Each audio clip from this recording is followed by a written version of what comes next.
इस वीडियो में हम कुछ बेसिक फंक्शन के लैप्लास ट्रांसफॉर्मेशन देखेंगे। Let's see F of T equal to 1।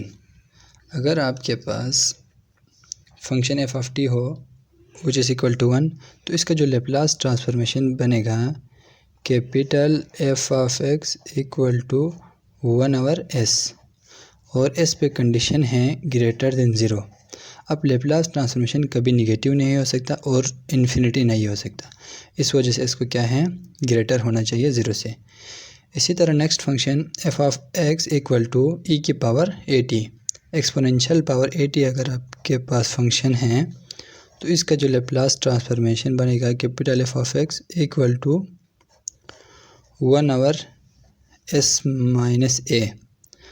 अब इधर जो एस पे कंडीशन है वो ग्रेटर देन होना चाहिए ए से। आप इधर देख सकते हैं, अगर एस और ए बराबर हो तो फिर अनडिफाइन होगा और एस लेस हो ए से तो ये निगेटिव में आएगा। तो ये दोनों कंडीशन अलाउ नहीं है लैप्लास ट्रांसफॉर्मेशन में, तो एस को क्या होना चाहिए, ग्रेटर होना चाहिए ए से। इसी तरह F of X equal to T power n, इसका जो लैप्लास ट्रांसफॉर्मेशन बनेगा F of X equal to n factorial divided by s power n plus 1, right. इधर जो s पे कंडीशन है s ग्रेटर देन 0। इसी तरह अगर आपके पास F of X equal to sine AT हो, इसका जो लैप्लास ट्रांसफॉर्मेशन बनेगा capital F of S equal to a divided by s square plus a square और s को ग्रेटर होना चाहिए 0 से।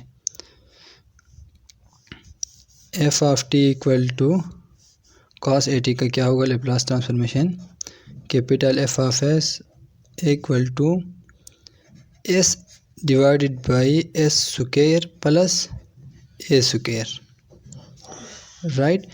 ये साइन और कॉस में इतना डिफरेंस है, साइन में क्या आ रहा है, a आ रहा है और कॉस में s आ रहा है।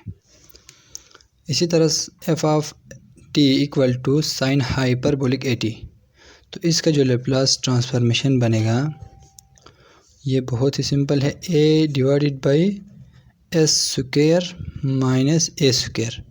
अब जो साइन AT हैं और साइन हाइपरबोलिक AT हैं उनमें सिर्फ इतना डिफरेंस है, साइन में प्लस है और हाइपरबोलिक में माइनस है, राइट। तो इसमें एस पे कंडीशन है ये ग्रेटर होना चाहिए मोड ए से। मोड ए इसलिए आए क्योंकि इधर ए स्क्वायर है, राइट। इसी तरह F of T equal to cos hyperbolic AT, तो इसका जो लैप्लास ट्रांसफॉर्मेशन बनेगा F of S equal to S as it is और एस स्क्वायर माइनस AT। ये हाइपरबोल कॉस हाइपरबोलिक और कॉस थीटा में सिर्फ प्लस माइनस का हैं, और इसी तरह साइन और साइन हाइपरबोलिक और साइन का भी प्लस माइनस का डिफरेंस है, राइट। बाकी सेम है, इस पर भी क्या होना चाहिए, S greater than mod A. Next function F of T equal to T power n E की पावर AT। अब इसका जो लैप्लास ट्रांसफॉर्मेशन बनेगा ये बहुत ही सिंपल है, आप इधर से देख सकते हैं। t की पावर n का क्या है, n factorial divided by s power n plus t,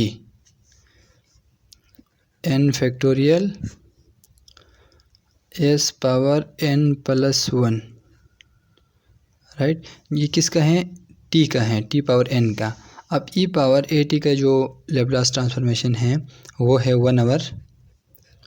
1/s minus a। तो अब होल इस जो फंक्शन का जो बना है Laplace transformation n factorial divided by s power n plus 1 multiply by 1/s minus a, right. इसी तरह अगर आपके पास कोई इंटीग्रल फॉर्म हो, integral F of T minus Y G of Y D Y, इसका जो लैप्लास ट्रांसफॉर्मेशन बनेगा एफ ऑफ एस और जी ऑफ एस। इसका मतलब है इसका आपने लैप्लास ट्रांसफॉर्मेशन फाइंड करना है और इसका फाइंड करना है, फिर इन दोनों को मल्टीप्लाई करना है, राइट। अब फर्स्ट डेरिवेटिव का आप लैप्लास ट्रांसफॉर्मेशन फाइंड करें तो इसका होगा s into F of S minus F of zero.